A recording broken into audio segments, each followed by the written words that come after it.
What up? Happy Memorial Day weekend, ladies and gents. Hope you guys are having a great time barbecuing, chilling, doing whatever you guys want to do on Memorial Day. Today, as you see in the title, we're gonna go over the 5 things that I hate about my Suzuki Wagon R.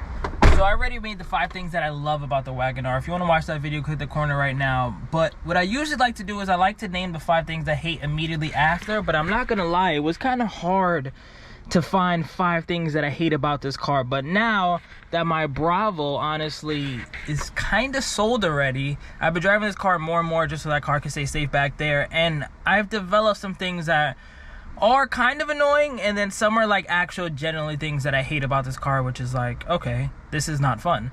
But with that being said, let's get into it. Number 1 is going to have to be how twitchy the car is. So usually you want your car to be super agile and stuff like that, but this car just being slow and front wheel drive, and I guess all the weight being in front, there's a lot of body roll. I'm gonna try to get us to a higher speed on the highway, and just like the slightest movement, the car just tosses you around. Like, these seats also don't help, but we'll get into that next.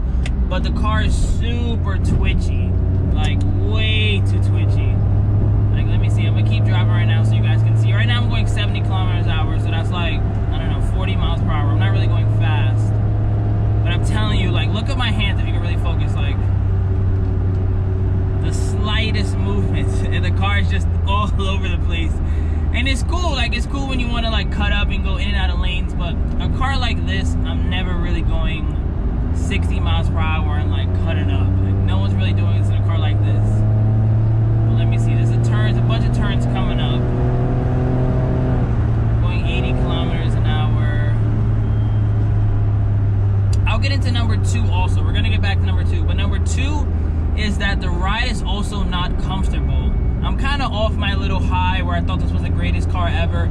Compared to my K-Van, I would not want to go on a road trip. There's no armrest here. The seats themselves, they have no, like, look, there's no, like, I forgot what this is called right here, but like this, it has none. Like, look, it's basically just a flat area right here. It has nothing. So like, that's why it's also twitchy, plus the seats. If I put like Recaros in here, I'm sure I wouldn't mind it being so twitchy, but the fact that it throws you around and the seats don't support it are just double annoying. Look, right now I'm going 100, which is 60 miles per hour. Going 110, which is pretty fast for this car. But like, look, I'm gonna change lanes right now. I'm not even gonna try to do it hard. Like, look, like, I'm not trying at all, at all. There's a big turn coming up too. But like, look, like, I'm going 100 right now. Look. Like, I promise you, I'm not really trying hard. If I was trying hard, like, look, this is me trying hard.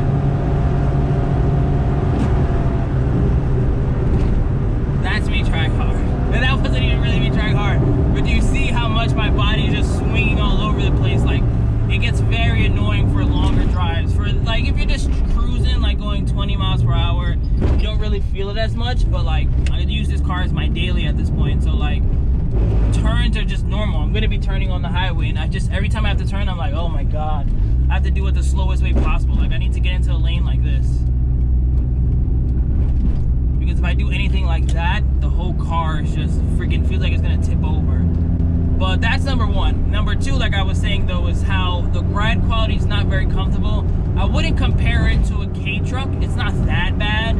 It's not definitely a K-van from my experience, but like normal bumps like this, they're not too bad. Like, right now I'm going 60 and I'm turning, and like, just look, it's a little roundabout, I know, but like, I should not be leaning against my door right now. So the ride quality and the comfortability of the interior is not the best. Like, I would not want to go on a long road trip in this car. I'm obviously going to do it for views, but if you want to go on long drives, this is a little better than a K-truck, because of course you have like the back seats and everything, but the ride quality is still very harsh. And these are brand new tires. The rims are no cracks, no dents or anything like that. It's just not the best, honestly. And New York roads don't help either.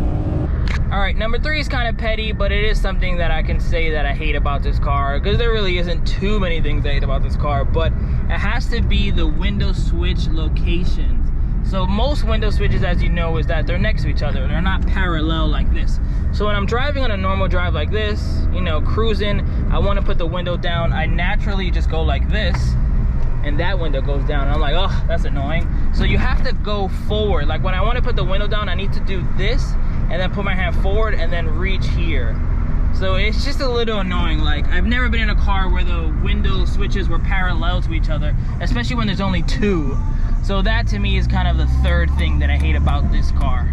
Number 4 is the fact that this Suzuki Wagon R in particular is not the top of the line model. So it isn't the 4-wheel drive, it isn't the turbo, which those two things in alone I wish I had on the car, but also cosmetically. The turbo models have a little hood scoop there. I wish I had that. They also have a spoiler back here. I wish I had that. And then along with that, me personally, I hate when a car has empty switches. That's why I loved my Bravo so much, because it was basically fully loaded. The only thing I didn't have was a turbo, but that's kind of more headaches. And then I also didn't have the glass roof, which again is kind of more headaches. And I don't mind slick top on old cars like that because they all get rusty.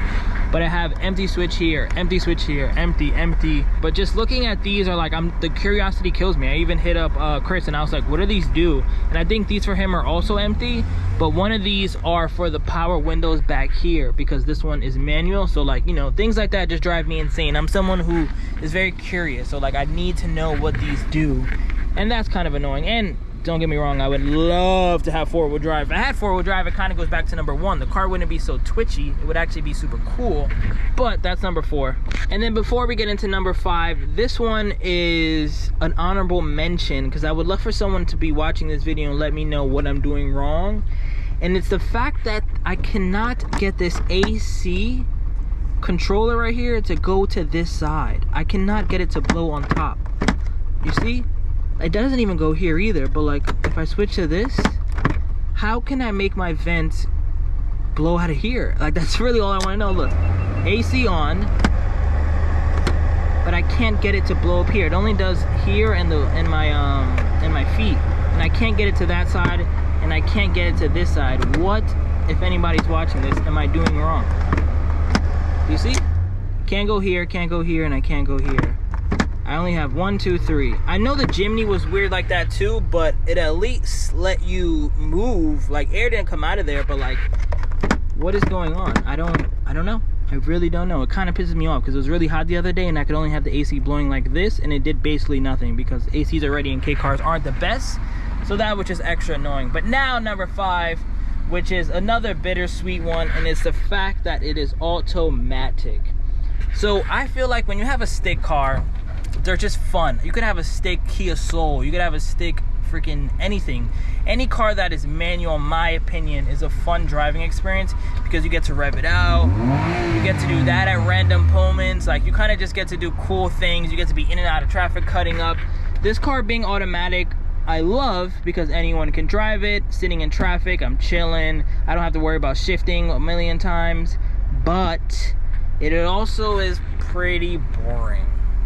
It's not the best driving experience. It's already uncomfortable and it's already super twitchy. Those 3 things, honestly, are probably the biggest thing for making me want to keep the Wagon R forever. Well, not forever, but, you know, at least for like a year like I did with my Bravo.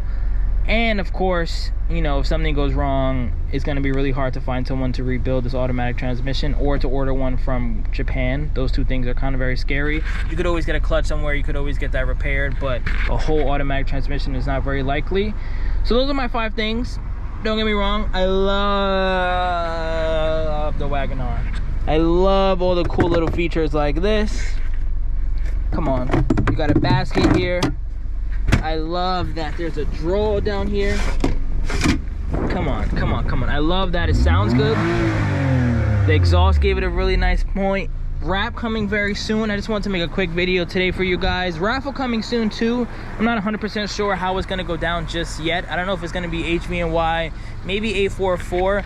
I might even do a license plate raffle, or I might do a wheels raffle. I found these wheels that were in somewhere, I forgot somewhere, but I'm thinking about buying them. They're brand new. I might buy some tires. They're 4x100. I might do like a wheel raffle. I think those are pretty fun too. But catch you guys on the next one. Peace out. Happy Memorial Day weekend, and wrap coming soon along with a bunch of other fun stuff. Peace out.